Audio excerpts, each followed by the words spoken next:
Shalom jemaat Tuhan. Bersyukur kita kalau pada saat ini kita bisa beribadah kepada Tuhan.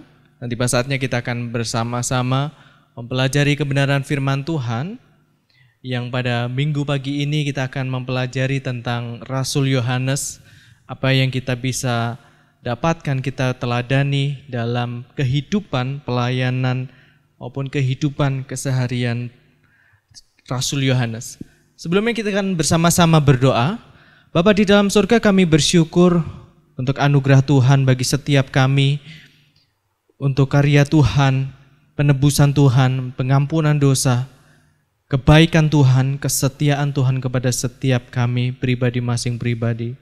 Biarlah Tuhan pada pagi hari ini kami mau mempersiapkan hati, membuka pikiran kami, membuka hati kami, untuk kami boleh ditaburi oleh firman Tuhan yang menguatkan kami, yang mengubahkan hidup kami.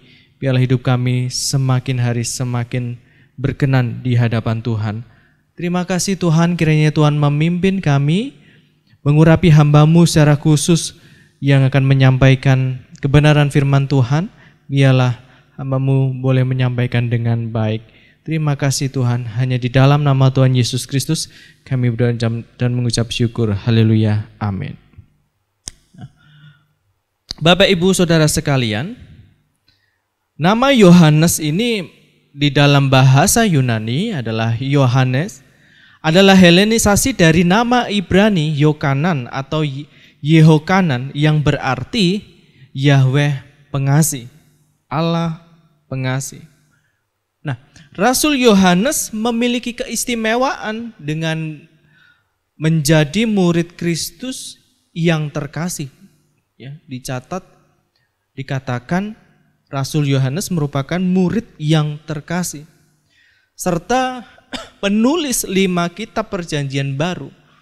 Di antaranya Injil Yohanes, surat 1, 2, dan 3 Yohanes, serta kitab Wahyu yang kita sudah pelajari di selama 1 tahun yang lalu, yang kemarin ya, kita sudah mempelajari kitab Wahyu yang mana itu ditulis oleh Rasul Yohanes.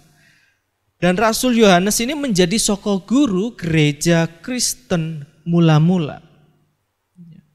Kita membaca di dalam Galatia 2 ayat yang ke-9. Dan setelah melihat kasih karunia yang dianugerahkan kepadaku, maka Yakobus, Kefas, dan Yohanes yang dipandang sebagai soko guru jemaat berjabat tangan dengan aku dan dengan Barnabas sebagai tanda persekutuan supaya kami pergi kepada orang-orang yang tidak bersunat dan mereka kepada orang-orang yang bersunat.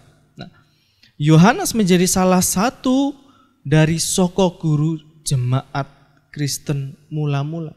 Nah, kita akan bersama-sama mempelajari pribadi ini dan apa berkat Tuhan yang bisa kita dapatkan pada pagi hari ini. Yohanes memiliki hak istimewa bersama dengan Yakobus dan Petrus untuk menyertai Yesus di saat yang pertama, saat Yesus membangkitkan putri Yairus. Markus 5 ayat yang ke-37. Lalu Yesus tidak memperbolehkan seorang pun, ya, tidak memperbolehkan seorang pun ikut serta, kecuali Petrus, Yakobus, dan Yohanes, saudara Yakobus. Nah, ini peristiwa mujizat yang hanya secara khusus 3 murid Kristus ini, Petrus, Yakobus, dan Yohanes, yang diperbolehkan untuk menjadi saksi. Ini hak istimewa yang tidak dimiliki oleh murid-murid Yesus yang lain. Yohanes salah satunya yang memiliki hak istimewa ini. Yang kedua, di saat peristiwa transfigurasi, peristiwa di mana Yesus dimuliakan di atas gunung serta bertemu dengan Musa dan Elia di atas gunung. Ya, Di dalam Markus 9 ayat yang kedua dan 3, 6 hari kemudian Yesus membawa Petrus, Yakobus dan Yohanes dan bersama-sama dengan mereka ia naik ke sebuah gunung yang tinggi. Di situ mereka sendirian saja. Lalu Yesus berubah rupa di depan mata mereka. Secara khusus ya, secara istimewa ketika murid Yesus ini, Petrus, Yakobus dan Yohanes melihat atau kembali menjadi saksi atas peristiwa Yesus dimuliakan di atas gunung ya. Dan pakaiannya sangat putih berkilat-kilat. Tidak ada seorang pun di dunia ini yang dapat mengelantang pakaian seperti itu. Itu hak istimewa yang kedua. Yang ketiga, menemani Yesus berdoa di Taman Getsemani sebelum peristiwa penyaliban. Markus 14 ayat yang ke-33 dan 34. Dan ia membawa Petrus, Yakobus dan Yohanes sertanya. Ia sangat takut dan gentar, lalu katanya kepada mereka, hatiku sangat sedih, seperti mau mati rasanya. Tinggallah di sini dan berjaga-jagalah.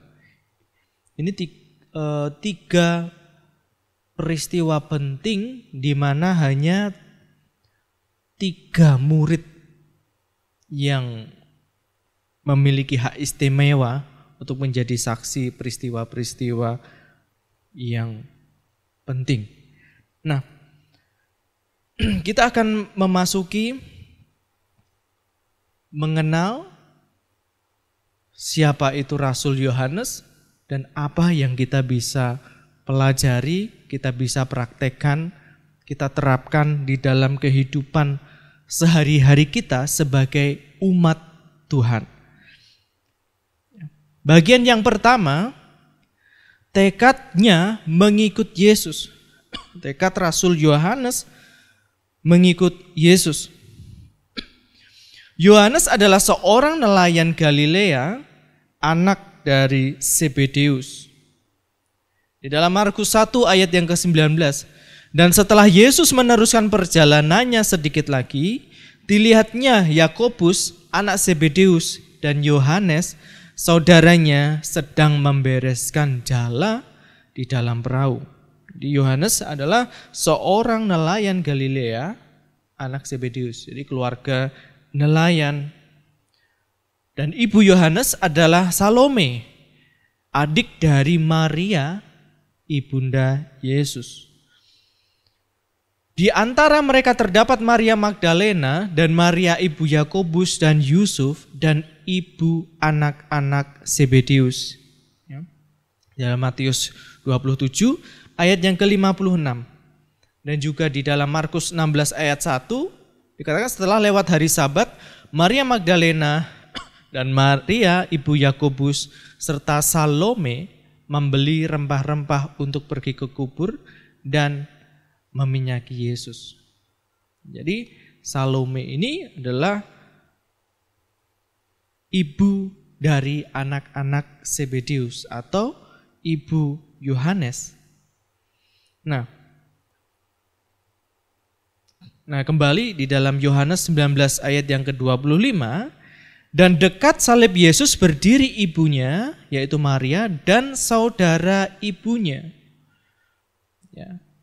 Saudara ibunya ini menunjuk kepada Salome. Kemudian Maria, istri Klopas, dan Maria Magdalena. Nah, maka Yohanes ini merupakan adik sepupu Yesus. Ya. Karena Maria, ibunda Yesus, memiliki seorang adik yaitu Salome. Nah, orang tua Yohanes sepertinya merupakan orang berada karena Zebedeus ayahnya seorang nelayan yang mempunyai orang-orang upahan. Jadi bukan bekerja sendiri, tetapi memiliki pegawai. Nah, ini berarti orang yang punya kemampuan finansial yang cukup sehingga mampu untuk memberi upah kepada orang-orang yang membantunya. Markus 1 ayat yang ke-20. Yesus segera memanggil mereka dan mereka meninggalkan ayahnya Zebedeus di dalam perahu bersama orang-orang upahannya lalu mengikuti dia, mengikuti Yesus. Ya, itu Zebedeus, ayah Yohanes, nelayan yang cukup punya kemampuan finansial yang baik sehingga punya pegawai ya, yang membantu di dalam proses dia menjala ikan. Nah, kemudian ibunya Salome merupakan salah seorang perempuan yang melayani dengan kekayaannya. Nah, di dalam Lukas 8 ayat 1 sampai dengan 3, tidak lama sesudah itu Yesus berjalan berkeliling dari kota ke kota dan dari desa ke desa memberitakan Injil Kerajaan Allah. Ke-12 muridnya bersama-sama dengan dia dan juga beberapa orang perempuan yang telah disembuhkan dari roh-roh jahat atau berbagai penyakit, yaitu Maria yang disebut Magdalena yang telah dibebaskan dari 7 roh jahat, Yohana istri Kuza bendahara Herodes, Susana, dan banyak perempuan lain. Nah, perempuan-perempuan ini melayani rombongan itu dengan kekayaan mereka. Nah, di sini tidak disebutkan Salome, ya. Tetapi di sini dikatakan banyak perempuan lain. Perempuan-perempuan ini melayani rombongan itu dengan kekayaan mereka. Lah, banyak perempuan lain itu salah satunya adalah Salome. Di dalam Markus 15 ayat 40 dan 41 ada juga beberapa perempuan yang melihat dari jauh, di antaranya Maria Magdalena, Maria ibu Yakobus muda dan Yoses serta Salome. Mereka semuanya termasuk Salome telah mengikut Yesus dan melayaninya waktu ia di Galilea. Jadi termasuk di dalam bilangan perempuan-perempuan yang melayani dengan kekayaan mereka. Dan ada juga di situ banyak perempuan lain yang telah datang ke Yerusalem bersama-sama dengan Yesus. Nah, meskipun Yohanes ini dari keluarga orang berada, keluarga Yohanes justru menggunakan kekayaan mereka untuk mendukung pekerjaan Tuhan. Nah, ini luar biasa. Berapa banyak orang yang berasal dari keluarga berada dengan kemampuan finansial yang baik, tetapi hanya dinikmati untuk memuaskan kesenangan pribadi, tetapi acuh terhadap pekerjaan Tuhan. Berapa banyak orang yang memiliki kemampuan finansial tetapi mendukung pekerjaan Tuhan. Yohanes pun sampai meninggalkan pekerjaannya sebagai seorang nelayan untuk mengikut Yesus, bertekad untuk melayani bersama Yesus. Ini bukan hal yang mudah ya. Yohanes dari keluarga berada, punya pekerjaan sebagai seorang nelayan yang mampu memberi upah kepada pegawainya, dia tinggalkan begitu saja untuk mengikut Yesus. Wah, ini tekad yang luar biasa. Tekad yang luar biasa. Sekali lagi, berapa banyak orang yang berani bertekad memberi atau membantu pekerjaan Tuhan dengan kekayaannya.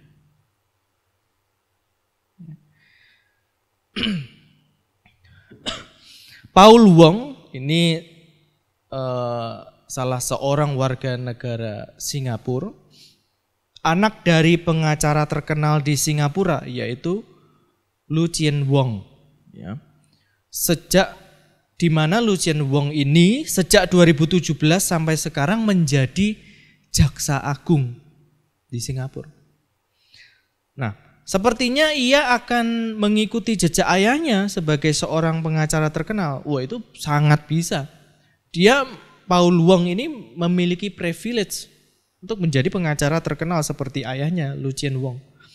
Nah, setelah menyelesaikan pendidikan hukumnya di Universitas Cambridge, ini bukan universitas yang ecek-ecek ya. Universitas Cambridge itu masuk universitas yang mentereng. Paul Wong kemudian bekerja di Linklaters, sebuah firma hukum terkemuka di London. Linklaters ini salah satu dari 5 firma hukum terbaik di Inggris. Wah, dapat pekerjaan di firma hukum terbaik di Inggris, salah satu terbaik di Inggris. Ini bukan orang sembarangan ini Paul Wong ini. Orang yang sudah kaya, punya ayah yang punya jabatan, ya terpandang di negaranya. Dia juga orang yang cerdas ya, sehingga bisa menyelesaikan pendidikan di Universitas Cambridge. Nah, sebagai seorang pengacara korporat atau pengacara perusahaan-perusahaan begitu ya, dia membantu 100 perusahaan dengan nilai pasar tertinggi di bursa saham London untuk meraup miliaran dolar dengan membuatkan mereka, perusahaan-perusahaan ini, dokumen yang membantu mereka dalam menjual saham-saham mereka. Wow. Kliennya juga bukan klien yang ecek-ecek. Dia menangani klien-klien yang level korporasi, perusahaan-perusahaan besar begitu ya. Nah, ia juga sempat memimpin firma Allen dan Gledhill yang merupakan salah satu firma hukum terbesar di Singapura. Pada bulan November 2016, ia juga sempat diangkat sebagai pengacara penasehat negara Singapura. Wah, bukan orang main-main juga ini, si Paul Wong ini. Bukan hanya ayahnya, tetapi dia sendiri orang yang diperhitungkan gitu ya, sebagai pengacara penasehat negara Singapura. Di masa keemasannya di usia 30 tahun, Paul memutuskan untuk melepaskan seluruh karir yang telah dibangun dan berjalan mengikuti arahan dari Tuhan. Wah, ini tekad yang sungguh-sungguh berani dan luar biasa. Ini pun atas pimpinan Tuhan. Ya. Di masa-masa keemasannya menangani berbagai macam klien perusahaan besar, sempat diangkat sebagai pengacara penasihat negara Singapura juga. Kemudian di usia 30 tahun memutuskan melepaskan seluruh karirnya untuk berjalan mengikuti arahan dari Tuhan. Karirnya di Inggris juga sebenarnya sangat menjanjikan. Ketika ada di London, karirnya sangat menjanjikan. Saat ia memutuskan untuk mengundurkan diri tahun 2015, gajinya sudah mencapai lebih dari 1 miliar setahun. Wow. Gaji 1 miliar setahun dia lepaskan begitu saja untuk mengikuti pimpinan Tuhan. Dia mungkin juga bisa menjalin berbagai kemitraan jika bertahan 2-5 tahun lagi. Akan lebih berlipat lagi apa yang dia hasilkan dari pekerjaannya. Namun Paul memilih untuk mengundurkan diri dan mengikuti sebuah pelatihan untuk menjadi seorang pengkhotbah dan pengajar Alkitab. Nah, panggilannya adalah seorang pendeta. Di akhir bulan Agustus 2016, dia kembali ke Singapura untuk menjadi pendeta kampus dalam kelompok persekutuan Kristen di Singapore Management University atau SMU. Ketika Paul mulai mengajar Alkitab lebih sering, pemimpin gereja Paul mulai memintanya mempertimbangkan untuk melayani sepenuh waktu. Seorang pengacara besar, terkenal, terpandang, sudah punya penghasilan setahun lebih dari 1 miliar, dia lepaskan begitu untuk menjadi seorang pendeta karena arahan atau pimpinan Tuhan. Ya. Setelah pemimpin gereja Paul memintanya mempertimbangkan untuk melayani sepenuh waktu, Paul mendiskusikannya dengan beberapa orang dan mendoakannya. Dan pada akhirnya ia dengan mantap, dengan tekad yang kuat memutuskan untuk melayani Tuhan sepenuh waktu. Dan hal ini mendapat dukungan dari istri serta ayahnya. Jadi ayahnya yang orang terpandang pun mendukung hal ini, mendukung akan panggilan Paul Wong. Ya. Ini kurang lebih menggambarkan bagaimana Zebedeus, ayah Yakobus, walaupun bisa menghidupi Yohanes ya, dan saudaranya Yakobus, tetapi dia pun mengizinkan atau memberikan dukungan kepada Yohanes dan saudaranya Yakobus untuk melayani Tuhan, mengikut Tuhan. Itu sungguh luar biasa. Ya. Nah, ini Paul Wong bersama dengan istri dan anaknya.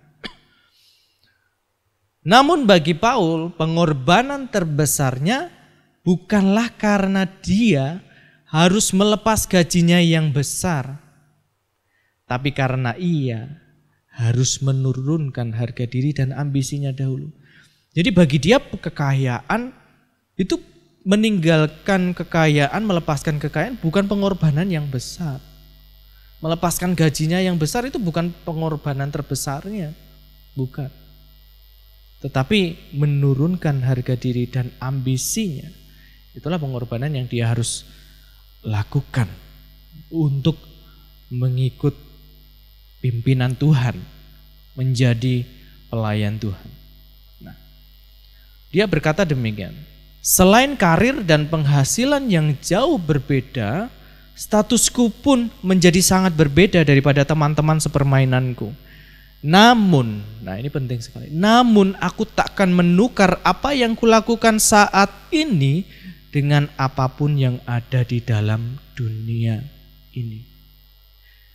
Takkan menukar apa yang kulakukan saat ini, yaitu menjadi pelayan Tuhan, dengan apapun yang ada di dunia ini. Ini tekad yang luar biasa. Ini bukan hal yang mudah. Tetapi ketika seseorang bertekad mengikut pimpinan Tuhan, Tuhan pasti akan menolong. Luar biasa sekali. Nah, hal pertama yang bisa kita pelajari dari Rasul Yohanes adalah tekadnya di dalam mengikut Tuhan. Ya. Dia berani meninggalkan pekerjaannya untuk melayani Tuhan. Tetapi tidak semua umat Tuhan dipanggil untuk menjadi seorang pendeta, bukan? Lalu bagaimana? Kita melihat kondisi keluarga Yohanes. Memiliki kemampuan finansial yang baik, mereka pakai untuk mendukung pekerjaan Tuhan. Ya, tidak semua orang dipanggil untuk menjadi seorang pendeta, hamba Tuhan, melayani Tuhan sepenuh waktu. Tetapi semua orang dipanggil untuk menjadi saksi Tuhan, ya, menjadi murid Kristus, memuridkan orang menjadi murid Kristus. Dengan apa? Dengan apa yang dimiliki, dengan kekayaan yang dimiliki. Bersyukur kalau kita, gereja kita mendukung hamba Tuhan Bapak Martinus dengan keluarga. Kita mungkin tidak dipanggil untuk menjadi penginjil sampai ke pelosok pedalaman. Tetapi dengan kekayaan kita bisa mendukung pekerjaan Tuhan di sana.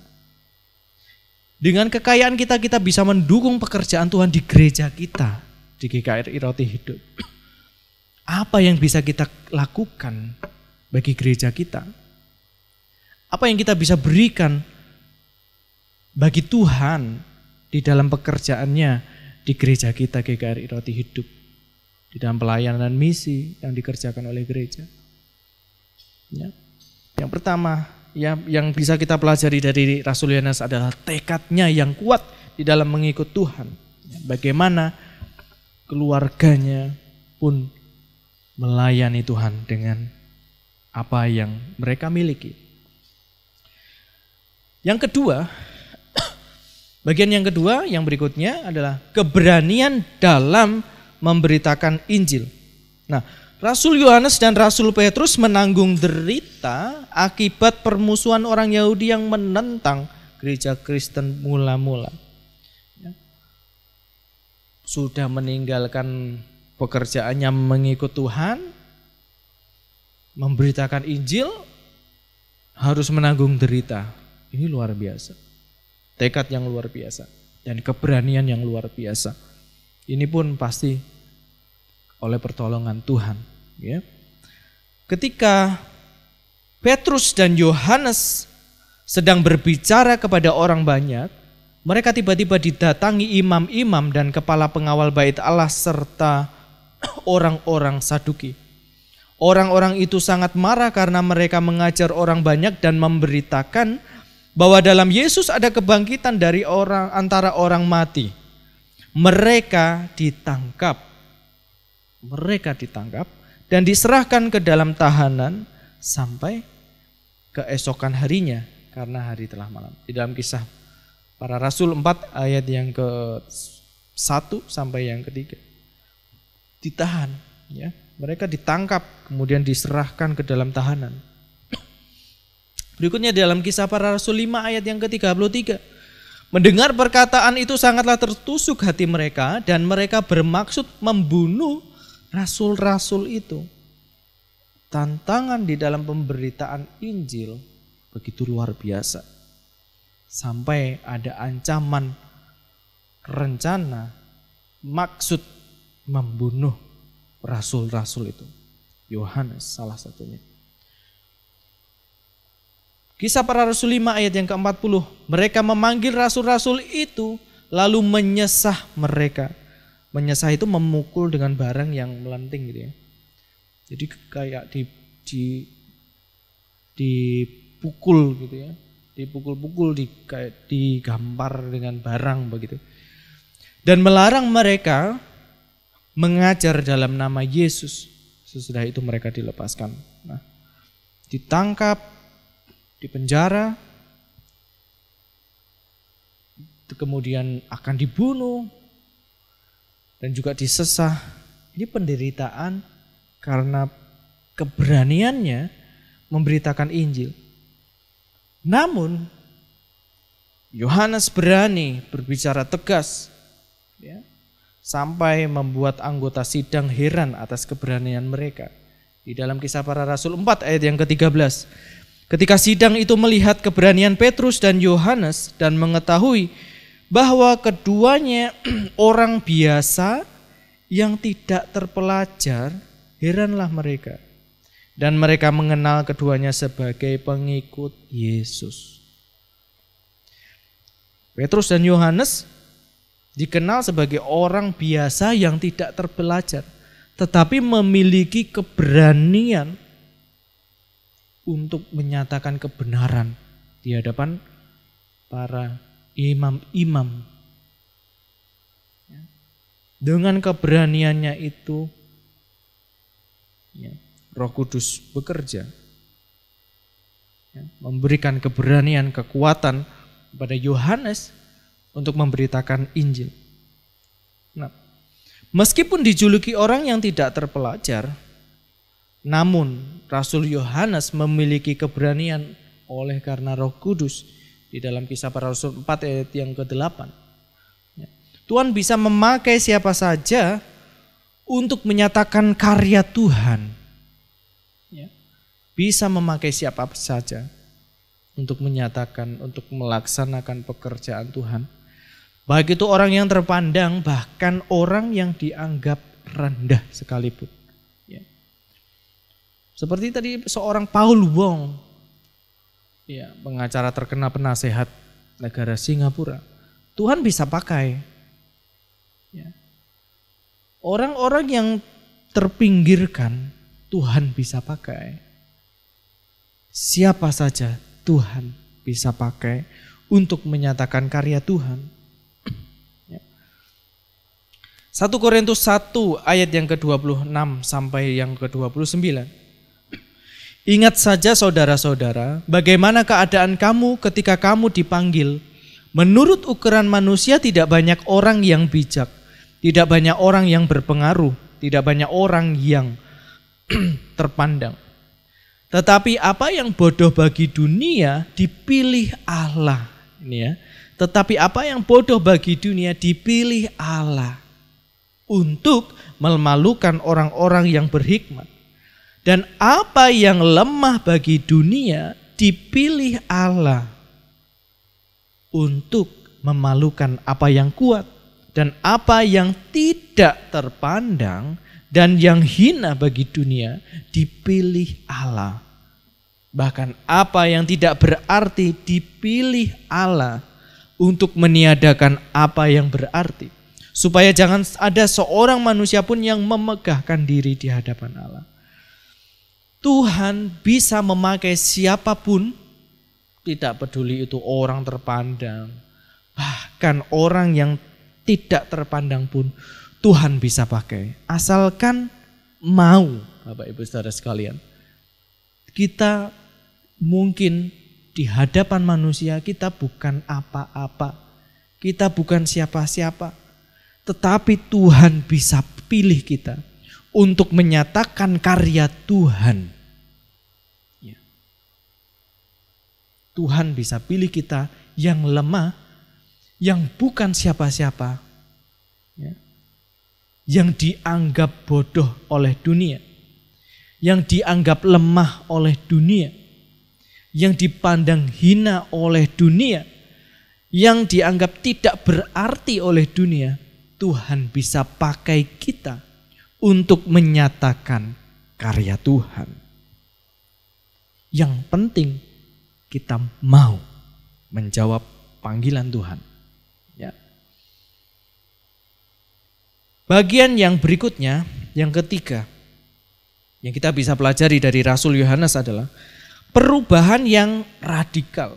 Wah, perubahan yang radikal artinya perubahan yang 180 derajat. Berbanding terbalik begitu ya. Dari apa ke apa? Nah, itu pertanyaannya. Yohanes dan saudaranya ketika awal dipanggil Yesus untuk mengikut Yesus, mereka disebut sebagai Boanerges atau anak guru. Di dalam Markus 3 ayat yang ke-17, Yakobus anak Zebedeus dan Yohanes saudara Yakobus, yang keduanya diberinya nama Boanerges, yang berarti anak-anak guru. Nah, apa itu? Boanerges berasal dari bahasa Aram. Bahasa Aram ini merupakan bahasa sehari-hari Yesus ketika itu. Yaitu gabungan dari kata ben, yaitu putra atau anak laki-laki, dan juga regas, kekerasan, kemarahan. Nah, ini sesuai dengan watak mereka yang cepat marah. Anak-anak guru atau Boanerges ini menunjukkan bahwa Yohanes termasuk Yakobus itu orang yang gampang marah gitu ya. Cepat marah. Ngomongnya blak-blakan. Makanya kan dia dengan berani, dengan pertolongan Roh Kudus pula, ya berani ngomong di hadapan imam-imam gitu ya. Ngomongnya keras gitu ya, si Yohanes ini. Di dalam Lukas 9 ayat yang 49 dan 50, Yohanes berkata, "Guru, kami lihat seorang mengusir setan demi namamu." Nah ini, lalu kami cegah orang itu karena ia bukan pengikut kita. Lalu kami cegah orang itu karena ia bukan pengikut kita. Ini cepat bereaksi secara negatif. Yesus berkata kepadanya, "Jangan kamu cegah, sebab barang siapa tidak melawan kamu, ia ada di pihak kamu." Kemudian di dalam Lukas 9 ayat yang ke-53 dan 54. Tetapi orang-orang Samaria itu tidak mau menerima dia karena perjalanannya menuju Yerusalem.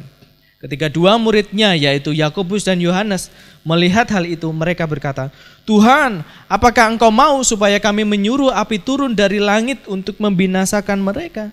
Jadi cepat sekali emosi mereka tersulut, cepat marah. Yohanes ini sampai ketika Yesus menolak, orang-orang Samaria menolak Yesus, mereka murid-muridnya Yohanes meminta, apakah perlu kami menyuruh api turun dari langit untuk membinasakan mereka? Nah, inilah karakter sifat Yohanes di awal. Tetapi lewat pengenalan Yohanes terhadap Yesus, lewat pelayanannya bersama Yesus, menyaksikan dan mengalami kasih Yesus, membuat Yohanes yang tadinya merupakan rasul yang cepat marah menjadi rasul cinta kasih yang penuh belas kasih. Maka dalam tulisan-tulisannya, salah satunya ada di Yohanes 15 ayat yang ke-12. "Inilah perintahku supaya kamu saling mengasihi seperti aku telah mengasihi kamu." Yohanes menjadi objek kasih, sehingga dia pun setelah menyaksikan perbuatan Yesus, pelayanan Yesus, kehidupan keseharian Yesus, mengalami kasih Yesus, akhirnya di karakternya pun diubahkan. Ya. Sehingga dia pun berbicara tentang kasih.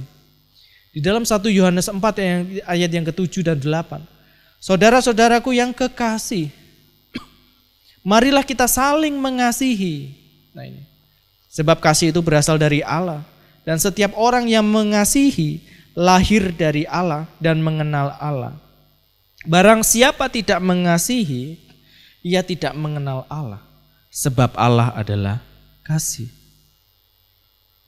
Yang tadinya orang yang cepat marah, sekarang banyak berbicara tentang kasih. Karena dia pun sudah mengalami kasih Kristus, sehingga ia bisa menyatakan, merefleksikan kasih Kristus melalui kehidupannya. Karakternya diubahkan. 1 Yohanes 4 ayat yang ke-19. "Kita mengasihi karena Allah lebih dahulu mengasihi kita." Luar biasa. Yohanes satu-satunya murid yang menyaksikan peristiwa penyaliban Yesus. Ia melihat, ia menjadi saksi wujud kasih Allah bagi dunia. Ia mengalami kasih Tuhan, dan itu membuat perubahan karakter, perubahan hidupnya. Yang tadinya orang yang cepat marah, tetapi kemudian menjadi orang yang penuh belas kasihan. Sifat baru bagi umat Tuhan adalah kasih. Kasih merupakan salah satu rasa dari buah roh. Ketika seseorang mengikut Tuhan tetapi tidak mengasihi, berarti orang tersebut tidak mengenal Allah secara sempurna. Jadi seharusnya ketika orang bertekad mengikut Tuhan, percaya kepada Tuhan, bertobat, ia pun seharusnya yang karena setelah mengalami kasih Tuhan sehingga bertobat, ia pun seharusnya menyatakan kasih. Ketika umat Tuhan masih pilih-pilih dalam menyatakan kasih, berarti perubahan hidupnya belum radikal. Perubahan yang radikal itu 180 derajat Bapak Ibu Saudara sekalian. Yang awalnya orang yang temperamen, kemudian menjadi orang yang penuh belas kasihan. Cepat marah, pendendam, menjadi pengasih. Itulah perubahan hidup ketika orang mengikut Tuhan, mengenal Tuhan dengan benar. Ada perubahan hidup yang radikal. Perubahan menjadi kasih, memiliki kasih, menyatakan kasih. Karena sudah lebih dulu mengalami kasih. Kasihilah sesamamu manusia seperti dirimu sendiri. Artinya tidak peduli siapa penerima kasih itu. Ya. Kasihilah sesamamu manusia seperti dirimu sendiri. Siapa sesamamu manusia? Bahkan musuh kita, orang yang berbuat jahat kepada kita, kita pun harus mengasihi dia. Jadi tidak peduli siapa, itu yang harus menjadi objek kasih kita. Yang terpenting sesama manusia wajib kita nyatakan kasih. Tidak hanya mempedulikan diri sendiri. Nah, itulah perubahan yang radikal. Ya, tidak egosentris, tetapi mau menyatakan kasih kepada banyak orang. Bapak Ibu sekalian, ada 3 hal penting yang kita bisa pelajari dari Rasul Yohanes, di mana tekadnya yang kuat ya, di dalam mengikut Tuhan, keberaniannya di dalam memberitakan Injil, tidak peduli penderitaan yang dia harus alami, ya, dipenjara, disesah, bahkan diasingkan, tapi dia tetap mengiring Tuhan, tetap setia kepada Tuhan, tetap berani memberitakan Injil. Dan yang ketiga, yang penting pula, perubahan hidup yang radikal ya, menjadi pernyataan kasih. Ya, biarlah hidup kita itu memancarkan kasih bagi banyak orang. Bapak Ibu saudara sekalian. Amin. Mari kita sama-sama bangkit berdiri. Kita akan menaikkan satu pujian. Aku mengasihi Engkau Yesus.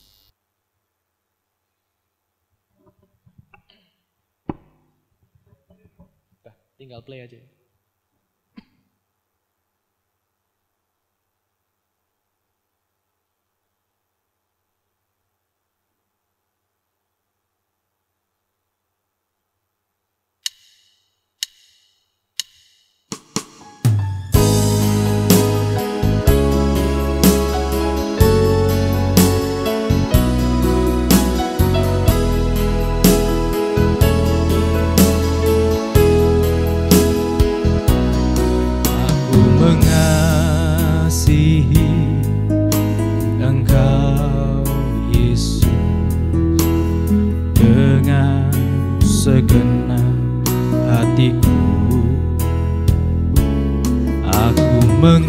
Mengasihi Engkau Yesus dengan segenap jiwaku. Ku renungkan firman-Mu siang dan malam, ku pegang perintah-Mu dan ku lakukan. Engkau tahu ya Tuhan, tujuan hidupku hanyalah untuk menyenangkan hati-Mu. Para wanita saja.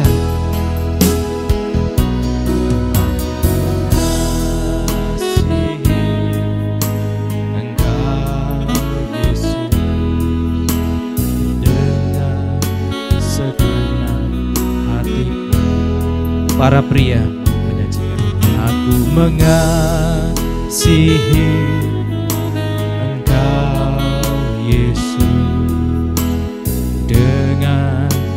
segenap jiwaku. Ku renungkan firman-Mu bersama-sama siang dan malam. Ku pegang perintah-Mu dan ku lakukan.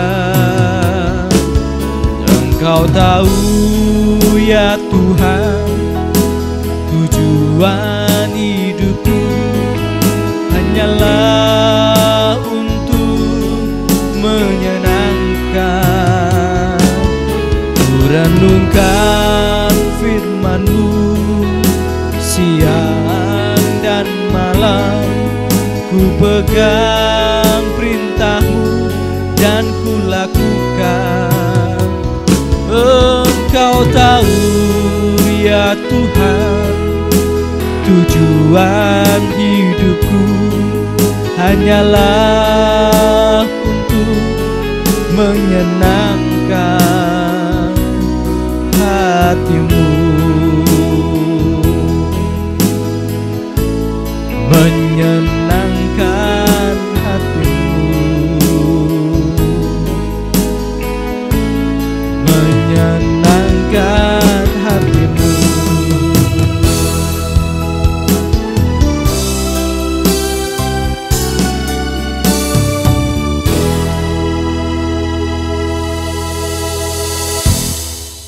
Terima kasih Tuhan untuk firman-Mu yang boleh mengingatkan kami, yang boleh menguatkan kami, menegur kami, menasehati kami.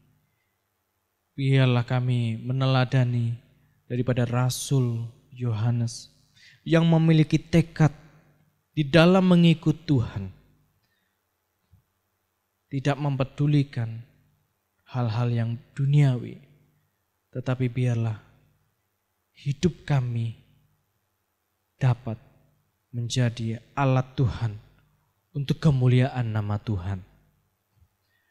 Dan biarlah kami memiliki keberanian, dan biarlah Roh Kudus menolong kami, memberikan kami keberanian untuk memberitakan Injil, menyatakan Injil, menyatakan kasih. Dan biarlah hidup kami mengalami perubahan yang radikal, di mana kami menjadi pribadi-pribadi yang menyatakan kasih Kristus bagi semua orang. Bahkan orang-orang yang memusuhi kami, kami tetap mau untuk menyatakan kasih bagi mereka.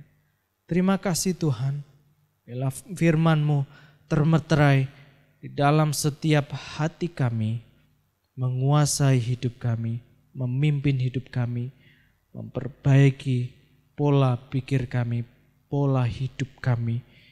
Biarlah sesuai dengan kehendak Tuhan dan menyenangkan hati Tuhan. Terima kasih Tuhan. Hanya di dalam nama Tuhan Yesus Kristus kami berdoa dan mengucap syukur. Haleluya. Amin.